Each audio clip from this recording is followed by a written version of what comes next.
Hey everybody, today we've got a great update for you from Universal Studios Hollywood. I stopped by on Sunday to get a look at the Super Nintendo World merchandise. We did a quick video of that on Sunday afternoon, so make sure you check that out. I'll link to it here. And I also wanted to take a look at obviously Super Nintendo World construction and Halloween Horror Nights progress. Before we get into the video, make sure you click below to subscribe to our channel. We would greatly appreciate it. So as I entered the park on Sunday, as you can see here, it was an absolutely gorgeous afternoon in the park. After taking some video of the Super Nintendo World merchandise, which we'll put at the back end of this video since we already had a separate video for that, but we'll include it here as well. Decided to kind of take a walk on the upper lot here. There was a company picnic, Rydell. I don't know if that's from Greece or what that is, but anyway, they're having a company picnic there in the Universal Plaza. Kind of a cool place to have your picnic, to be honest with you. So as I'm walking around, I wanted to go check out the facade for Bride of Frankenstein Lives. It's been a couple weeks since we've done that. And as you can see here, it looks fantastic. I really love the look of this. I cannot wait to see the full thing. They are doing a Midsummer Screen panel on Saturday, so maybe we'll see a little bit more of it in some artwork. I also did get a little bit of a special guest here. Hi. Oh, bonjour. I didn't mean to interrupt. No, it's okay. I just love the characters at Universal Hollywood. They're so great.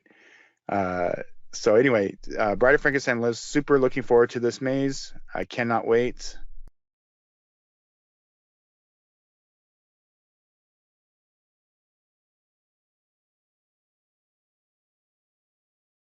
And then moving down to the lower lot, here we have a little bit more work done on Texas Chainsaw Massacre than from our last visit. It looks like more kind of foliage in there. You can see on the top right corner, they are starting to work on the facade as well as the fence for the queue line. So again, you can kind of see that back in there. And then obviously Super Nintendo World is still getting a lot of progress done on it.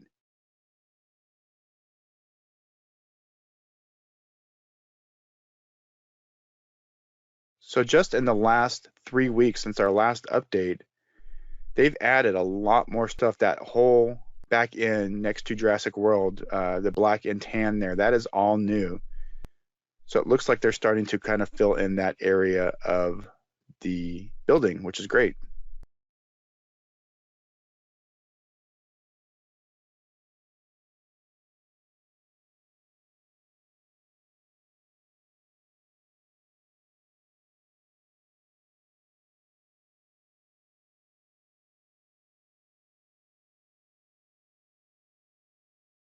And then just moving down the escalator, just a little bit more of Super Nintendo World.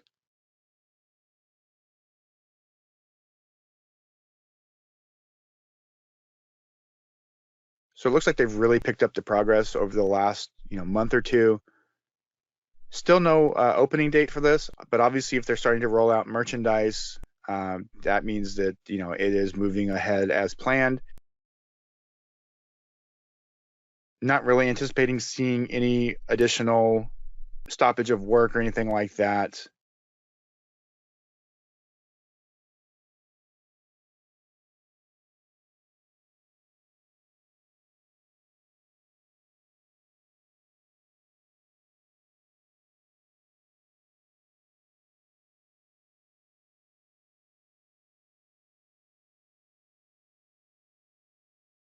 Definitely going to be interesting to see how they progress with this over the next weeks and months. But again, I'm going to anticipate we're going to start seeing a lot of things being closed in rather quickly. Not that we can really see too much inside the buildings right now anyway.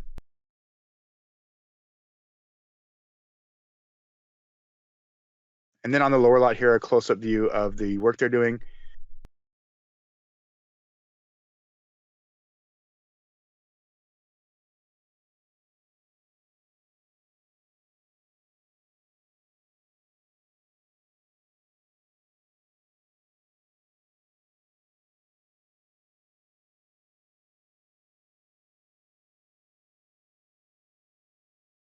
I did take a ride on the Mummy because I had to ride. I had already ridden Full Throttle and West Coast Racers at Magic Mountain on this day, so I wanted to kind of ride all three.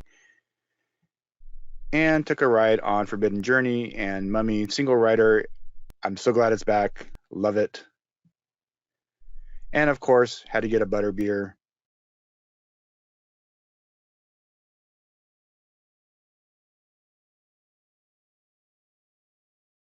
So moving over to the Curious George area, the two mazes over here are definitely being worked on.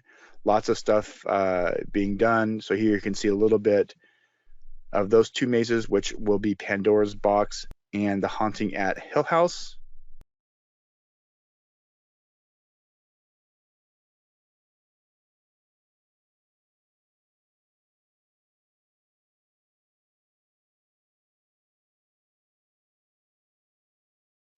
And then a little bit over on the side there, again, you can see a little bit of the facade there. There's definitely more of a building on that facade. And then here we just have a flat facade here on this side for now. We'll see if anything changes on that. It's definitely going to be a unique area to have a couple of mazes.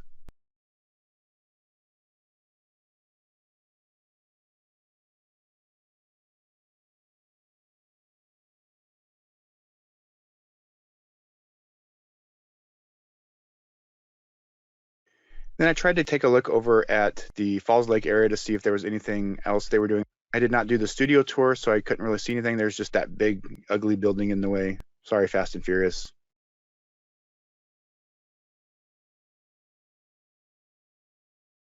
And then just a look at the work going on in the very back corner of the lot. Somebody had mentioned that this is for the Olympics in 2028.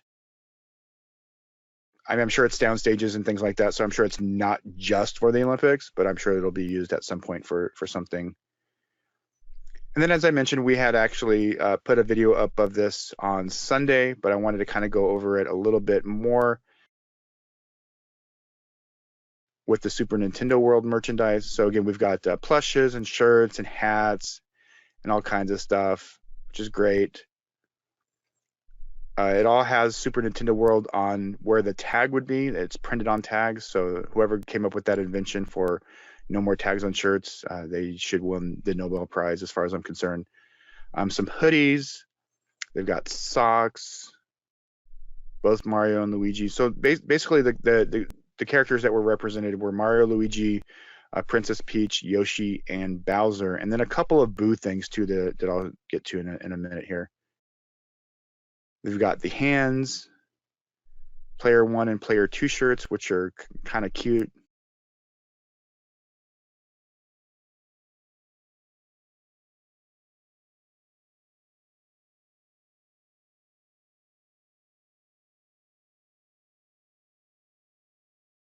Bowser hats,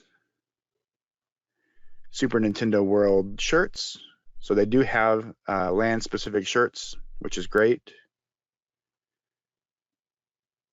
More hands, kid-size player 1 and player 2 shirts.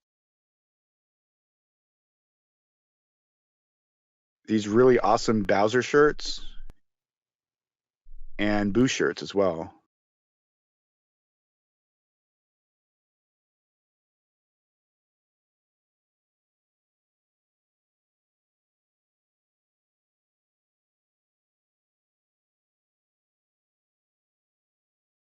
They've got keychains and pens.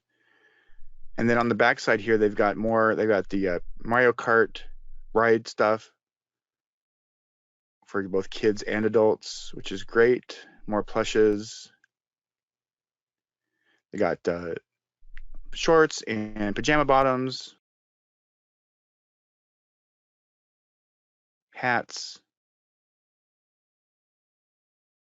and then some Mario Kart shirts here, and pens.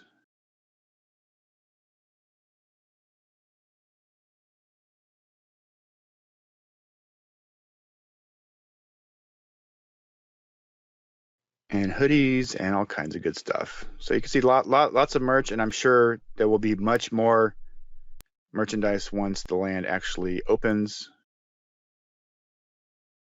Princess Peach. No Daisy. I didn't see Daisy.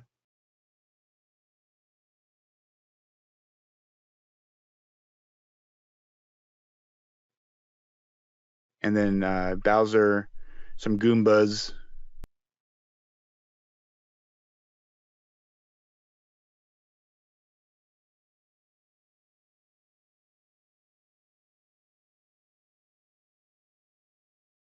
And then finally Yoshi.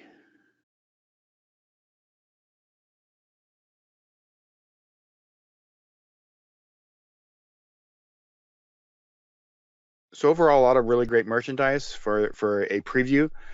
Again, I'm anticipating much more merchandise once the land actually opens, and we'll definitely obviously be checking all that out. In the meantime, Halloween Horror Nights is just over a month away now, if you can believe it. We still have a couple of announcements that we're kind of anticipating. One is the Halloween Maze over by Waterworld. Another is rumored to be Terror Tram. Still not sure about The Walking Dead, and then obviously we have our scare zones that we have not had announced yet. So still quite a few announcements coming for Halloween Horror Nights. As I mentioned, they are doing a panel at Awaken the Spirits this weekend on Saturday. So I'm anticipating they'll be talking about something. I don't know if they'll be announcing anything. Typically what happens is they'll make the announcement, at least in years past, if they're doing a panel like that, they will announce it and send out the press release at the exact same time. So we'll see if that happens on Saturday. As I mentioned in our Magic Mountain video yesterday, we are going to try and just live stream everything at Midsummer. It seemed to work out better last time we did Midsummer. Obviously, that was 2 years ago, but we're anticipating having doing that again. We'll have all of our chargers and everything. So that just seemed to be a little bit of an easier process for getting the videos up in a timely manner. So make sure you are subscribed to our YouTube channel. So we will be, as we will be live streaming all that. And then of course we'll have some wrap ups next week about everything at Midsummer Scream. We'll have a few videos for you. All right, everybody, thanks for watching. Make sure to subscribe and we will talk to you soon.